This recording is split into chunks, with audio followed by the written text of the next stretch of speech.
E afinal, por que será que a gente sempre tem determinados comportamentos quando algumas coisas acontecem no nosso dia a dia ou nas nossas rotinas? É pensando sobre isso que a gente vai conversar nesse vídeo, sobre a teoria gancho ou Hooked, do Nir Eyal, que escreveu essa teoria principalmente para ajudar produtos e serviços, principalmente no campo digital, quando a gente fala de aplicativos, por exemplo, a entender quais são os elementos-chave que a gente precisa implementar para que as pessoas tenham a adoção do seu serviço, já que ao inserir um serviço novo no mercado, ou mesmo para incentivar as pessoas a usar o produto e o serviço que a gente disponibiliza, a gente precisa entender um pouco da psicologia das pessoas, o que incentiva essas pessoas ou o que incentiva a nós mesmos a fazer determinadas ações, a ter determinadas ações.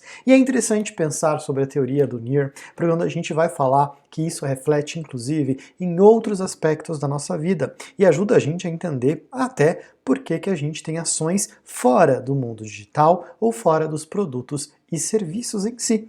Vamos entender um pouco mais sobre o que o Nir nos traz, então, sobre o debate e a conversa do livro da teoria Hooked, ou em português, gancho. Para começar, vamos entender, vamos conhecer um pouco do autor dessa teoria, o Nir Eyal, que colocou dentro do livro Hooked um pouco da sua própria experiência que aí ele acumulou na sua carreira, já vendeu startups dentro do mundo da tecnologia, já foi professor, já estudou e se graduou em diversos assuntos relevantes e contextualizados ao mercado de produtos e principalmente dos produtos digitais, e depois aí de anos trabalhando com consultoria, acabou também elaborando a sua teoria, entendendo aí como que funciona o comportamento humano e como ele pode refletir na hora que a gente vai adotar determinados produtos e serviços, principalmente os aplicativos. A teoria, e talvez a mais importante visão sobre Hooked,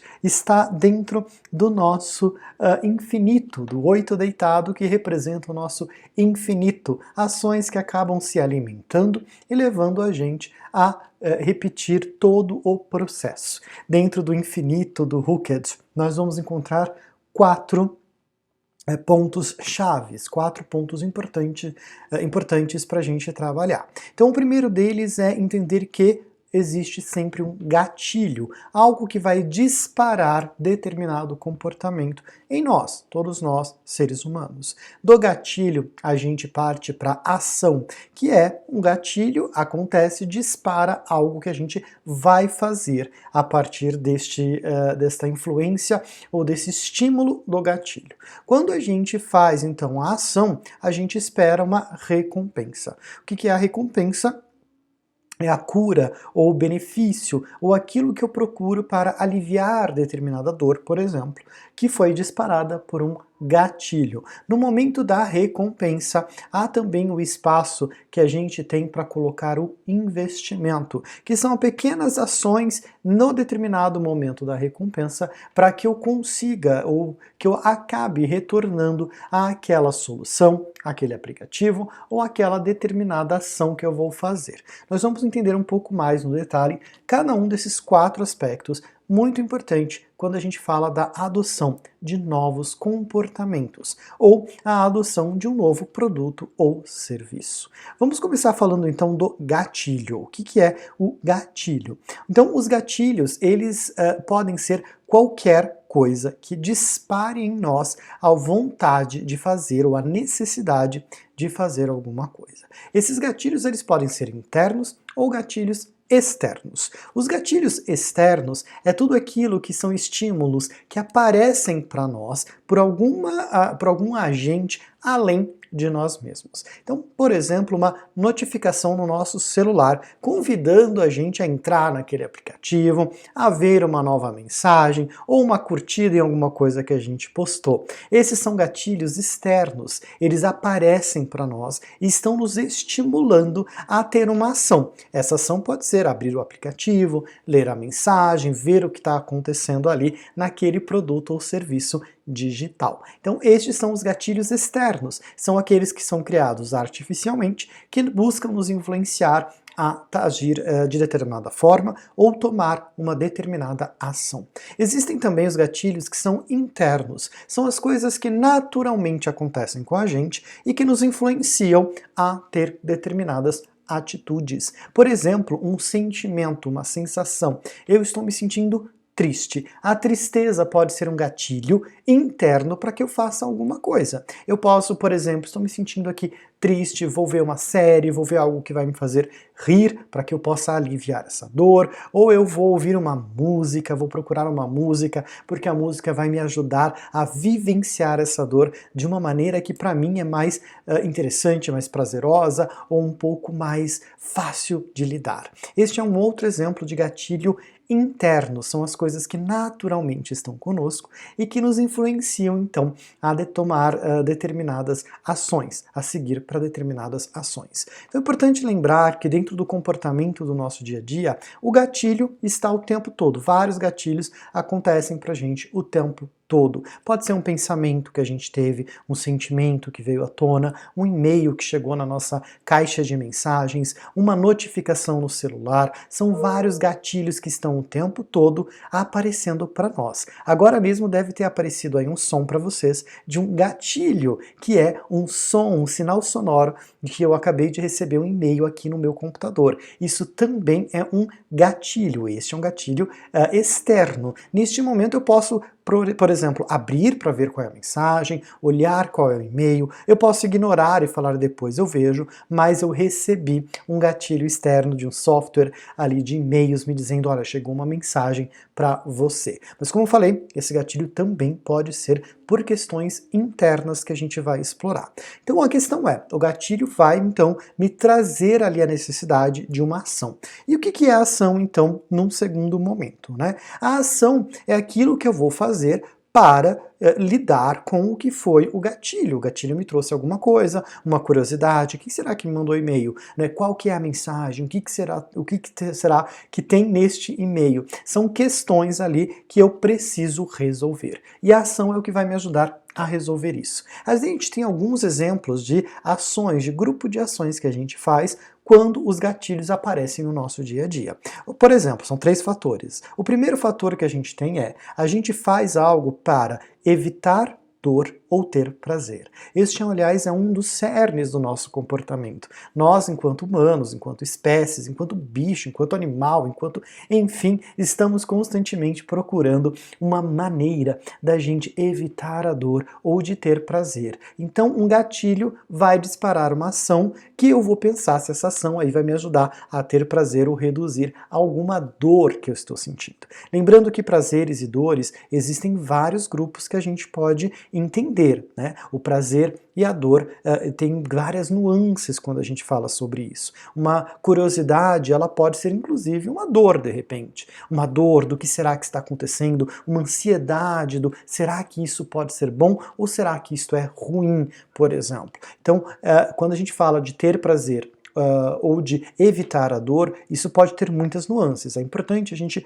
compreender do que a gente está falando. Depois, ter esperança ou evitar o medo. São questões naturais que a gente tem e que a gente vai fazer uma ação para ajudar a gente a se sentir bem. E por último, a gente tem a ter aceitação ou evitar rejeição. São exemplos de coisas muito comuns de todos nós. Todos os seres humanos, enquanto espécie, faz parte do nosso comportamento biológico, psicológico, social, a construção, o grupo. Nós trabalhamos basicamente com esses 3 fatores. Então, as ações que eu vou fazer, elas vão permear pelo menos alguma desses fatores para que faça sentido, a partir do gatilho, eu executar esta ação. Recebi aqui um gatilho, né, disparou uma curiosidade, que foi um som dizendo recebi um e-mail na minha caixa de entrada. Tenho aqui uma ansiedade de saber o que será que está nesta mensagem. Ao abrir eu vou sentir um alívio, por exemplo, digamos que seja apenas um informativo, um e-mail marketing falando de alguma coisa um pouco mais banal, eu vou ter ali um alívio, vou ver a mensagem, vou sanar a minha curiosidade, não vou ter mais uma ansiedade sobre que tipo de mensagem é essa, e vou conseguir então seguir com a minha vida, neste momento evitando uma dor dentro do meu dia a dia. Esses são os 3 fatores. Agora, existe uma coisa importante. Quando você está projetando, agora falando do design, quanto mais complexa for a ação que eu preciso executar para que eu resolva o gatilho, o que trouxe, né, o que o gatilho me trouxe, mais difícil vai ser eu querer executar aquela ação no momento específico. Então isso está relacionado aos 6 aspectos que vão influenciar a gente, os usuários, os intratores, ou nós, as pessoas, a fazermos as ações que vão ser convidadas a partir do gatilho, né, que vão aparecer a partir do gatilho do nosso dia a dia. E aí a gente tem 6 aspectos que podem nos influenciar nesse sentido. O primeiro é o dinheiro. Isso vai ser custoso? Eu vou ter que colocar dinheiro nisso? Eu vou gastar dinheiro nisso? Isso é um exemplo de algum aspecto que pode me influenciar fazer ou não determinada ação. O outro é tempo. Quanto tempo eu vou demorar para fazer essa determinada ação? Isso também envolve o quanto eu vou me sentir propenso a executar aquela ação. Depois a gente tem o esforço mental. É fácil fazer? Eu vou ter que pensar muito, vai ser muito complexo. Poxa, eu não vou fazer agora, no final do dia estou cansado, não quero fazer algo que vai me roubar ou vai me exigir muito esforço mental. A referência social. Eu estou vendo outras pessoas fazendo isso? Poxa, eu estou vendo colegas, amigos, enfim, colegas de trabalho, de repente, fazendo isso. Isso pode fazer com que eu me sinta mais influenciado a fazer determinada ação ou não. E também a rotina. É algo rotineiro, está no meu dia a dia, é algo que eu conheço, é algo que já faz parte do meu, ali da minha vivência. Isso também vai influenciar entre eu fazer ou não aquela determinada ação. Dentro do design, quando se fala em produtos ou adoção de novos produtos ou novos comportamentos, isso é bem importante. Eu preciso deixar tudo isso muito simples, muito fácil, para que as pessoas se sintam mais motivadas a fazer aquela ação dentro do meu produto ou do meu serviço. Se eu não fizer isso tão simples quanto for para que essa pessoa entenda isso como algo muito fácil, eu vou ter alguma resistência que ela adote a minha solução enquanto uma solução para resolver o problema que o gatilho trouxe para ela. Então é interessante, enquanto designers, quando a gente for pensar na elaboração desse produto ou na adoção desse produto para resolver determinado problema, que eu entenda se ele está simples, se ele está fácil, se é algo costumeiro para os usuários e também o que esse produto vai trazer de recompensa para ele depois. Vamos falar um pouco então sobre a recompensa. O gatilho me disparou aqui uma curiosidade, uma certa ansiedade de saber qual é a mensagem.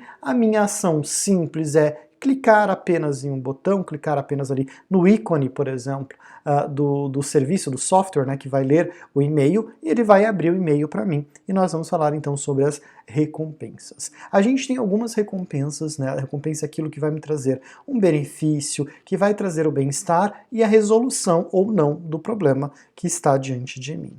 Então essas recompensas elas tendem a estar em 3 grupos. O primeiro grupo de recompensas que a gente tem é a recompensa de tribo. Eu faço algo para compor aquela equipe, compor aquele grupo, compor o grupo social que eu quero participar. A recompensa de tribo está relacionado a estou aqui fazendo algo que existe um grupo social fazendo, existe muita gente acompanhando e com isso eu vou me sentir mais próximo dessas pessoas ou participante deste grupo. É interessante pensar na recompensa de tribo, principalmente se eu falar aí de produtos ou serviços que acabam tendo um apelo social importante, ou um apelo social mais alto que outras áreas. E a gente pode trabalhar bem com a recompensa de tribo. Existe a recompensa de caça, que é a recompensa da descoberta, descobrir uma informação, acessei um conteúdo novo, consegui descobrir e aprender alguma coisa nova.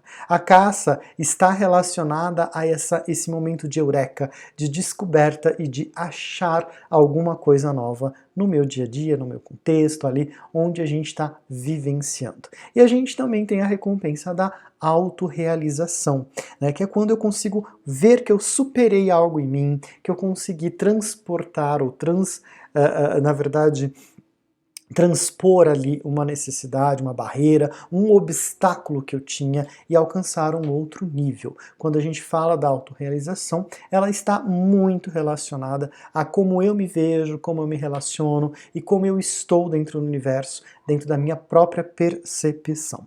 É interessante entender que, claro, todo produto ou serviço, aqui eu estou falando de um olhar de design de produto, dentro do produto haverá provavelmente um mix de recompensas. Não haverá apenas uma única recompensa, ou uma única recompensa, uma recompensa indo dentro de um único grupo. Você não vai ter só recompensas de autorrealização ou só recompensas de caça, por exemplo. Haverá um mix ali de recompensas que você pode ter. O importante é entender do usuário quais são as recompensas que ele precisa, que é importante dentro do contexto da resolução do problema dele. Lembrando que normalmente um gatilho é algo que vai nos trazer uma questão a ser resolvida. A ação é para resolver esta questão e a recompensa é como eu me sinto ao resolver esta questão. E tudo isso está dentro do contexto da lógica do produto digital que a gente vai oferecer para os nossos usuários. E aí, onde aparece o investimento? Onde está o investimento dentro dessa cadeia que parece muito lógica e bem amarrada? O investimento é algo que aí sim, ele normalmente é provocado pelo próprio serviço, pelo próprio produto digital, para que a pessoa, quando tenha gatilhos iguais ou semelhantes, opte por resolver o seu problema, a sua questão, dentro do produto que eu estou ofertando. Então, quais são os tipos de investimento que nós temos? Existem basicamente dois tipos de investimentos que podem ser feitos em qualquer produto ou serviço que você está interagindo, que está se relacionando, e a gente já coloca isso muito naturalmente. Não é algo tão fechado, é mais orgânico do que parece, não é tão mecânico assim. Mas a gente tem basicamente dois tipos de investimento. O primeiro investimento é um investimento de próximo gatilho, que é quando eu configuro alguma coisa ou preparo esse produto ou serviço de tal maneira que ele vai acabar me trazendo novos gatilhos para manter esse diálogo e essa conversa. Dei um exemplo aqui no início do vídeo sobre a notificação que aparece do aplicativo quando você tem ele no seu celular. E aí podem ser qualquer aplicativo, pode ser qualquer aplicativo.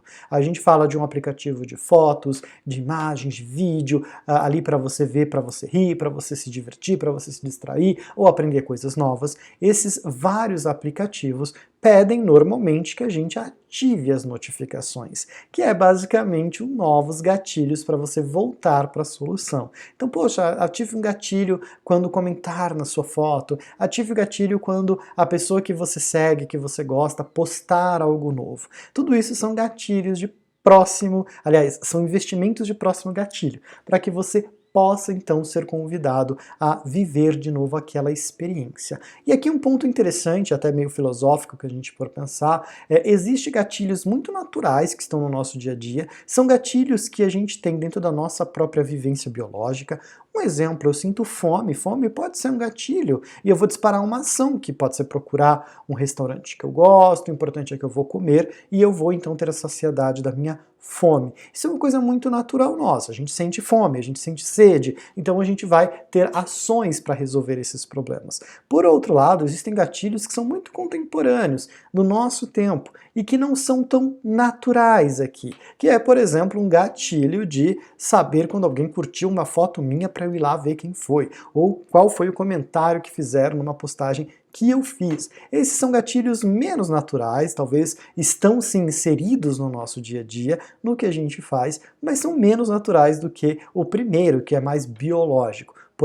Mesmo assim, todos eles vivem juntos e convivem juntos. E aqui a gente está criando alguns gatilhos que muito provavelmente são gatilhos artificiais, mas que na nossa sociedade, no nosso momento, no nosso tempo, faz sentido. Por isso que a gente fazem sentido. Por isso que a gente acaba configurando esses novos ou próximos gatilhos. Há também o investimento de valor de loja, ou valor do aplicativo, ou valor da solução para você no seu dia a dia. Como é que isso funciona? Basicamente, eu configuro determinado aplicativo, por exemplo, com meus gostos pessoais. Quanto mais você usa determinada solução, mais pelo aprendizado de máquina, mais esse aplicativo, essa solução, vai conseguir lhe trazer coisas interessantes, que sejam do seu perfil ou do seu interesse. Quando a gente fala, por exemplo, em aplicativos, soluções aí de vídeos, de streaming, quanto mais você usar, mais fácil vai ser para a máquina, para o algoritmo, lhe dar ou lhe trazer sugestões que são mais próximas do que você gosta. Então, quanto mais eu configuro, monto aquela playlist que eu gosto no streaming de vídeo, monto a minha playlist no streaming de música e vou construindo isso, cada vez mais aquela solução vai se tornando fundamental no meu dia a dia, porque eu já tenho ali muitas coisas cadastradas,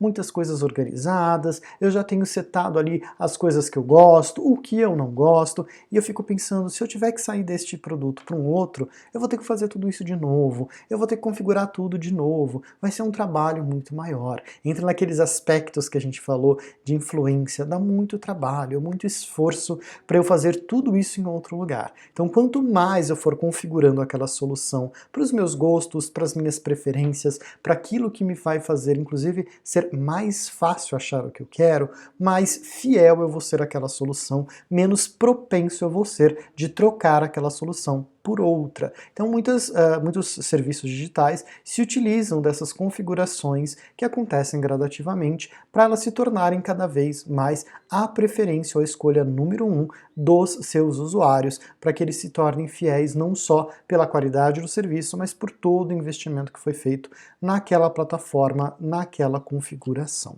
Então, este é o último, que são os investimentos que acontecem, e eles então podem acontecer nesses dois cenários, né, ou de investimento de próximo gatilho ou o de investimento de loja, para que as pessoas optem, sempre que aparecer aquele gatilho, em resolver o problema dentro daquela solução, daquele produto digital. Mas se a gente olhar de novo, né, para essa estrutura do 8, né, o gatilho, a ação, a recompensa e o investimento, e a gente começar a observar os produtos e serviços que a gente utiliza no nosso dia a dia, a gente vai começar, talvez, a compreender quais são os gatilhos que me levam a usar essa solução, qual é a ação que eu tenho dentro dessas soluções para que eu possa resolver o problema que o gatilho me trouxe, qual a recompensa que eu tenho e qual o tipo de investimento que eu, enquanto usuário, estou fazendo nessa plataforma. Tanto o designer pode pensar em como trazer tudo isso para a sua relação, né, relação entre o produto, a solução e o cliente, quanto o cliente, o usuário, pode pensar sobre o que ele está fazendo e qual é a relação que ele tem com o produto ou serviço, ou a marca, a partir desse modelo mental. E isso pode ser útil tanto para que a gente tenha mais consciência do que a gente está fazendo, do que a gente está investindo, quanto para, por exemplo, se eu até quiser mudar um comportamento meu.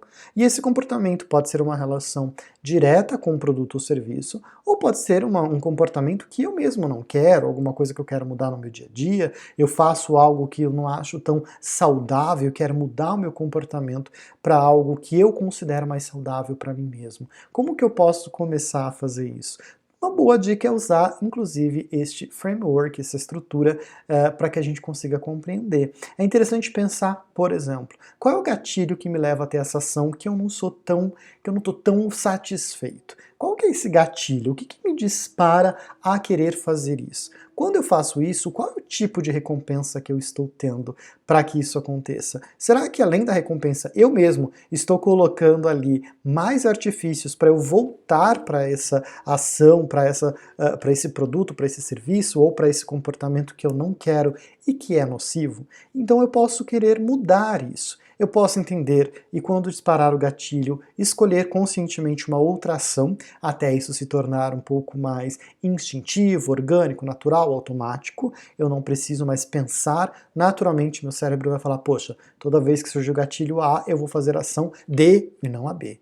Porque eu fazia B, mas agora aprendi que é a D que eu tenho que fazer. E vou ter uma recompensa igual, vou ter ali o mesmo tipo de resultado. Ou não, eu vou falar assim, poxa, eu vou mudar aqui a ação, mas eu tenho um problema na recompensa, eu preciso entender que outro tipo de recompensa eu posso ter para que essa ação mude.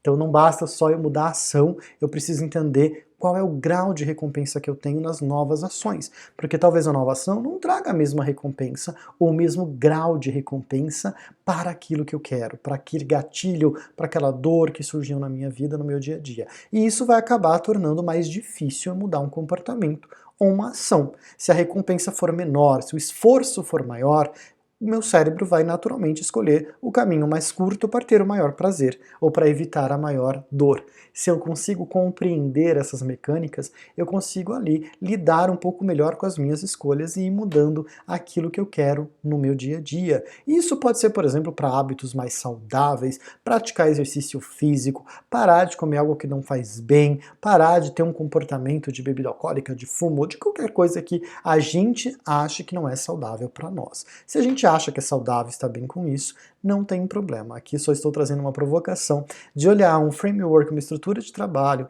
voltada muito para a construção de produtos, e aqui principalmente falo de produtos digitais, para a gente compreender inclusive os nossos comportamentos que a gente quer mudar. E isso pode ser um caminho para ajudar a gente a identificar qual é o gatilho, qual é a ação, qual é a recompensa que eu estou tendo dentro disso e ver o que disso eu posso modificar para modificar o meu comportamento. Então é interessante ver como o desenho de produtos digitais e de experiência de uso às vezes trazem também frameworks, estruturas que ajudam a gente até entender os nossos próprios comportamentos. Afinal, esse é o grande trabalho do designer, do UX designer, do designer para a experiência de uso. O nosso grande trabalho é entender o comportamento humano, aquilo que é automático, aquilo que não é automático, aquilo que a gente faz de uma forma de esforço, né, que a gente se esforça para fazer, para que a gente construa soluções que estejam cada vez mais indo ao encontro dessas necessidades, desses comportamentos. Então é interessante que acaba funcionando também nas duas vias, tanto para o produto, para a empresa, para os seus clientes, quanto dos clientes usuários para os produtos e serviços que a gente utiliza. Então vale pensar, gosto bastante aqui, novamente, essa dica aí do livro Hooked, ou Gancho, do Nir Eyal, para a gente aprender um pouco mais e pensar um pouco mais sobre comportamentos automáticos, comportamentos sistemáticos e comportamentos que a gente faz conscientemente.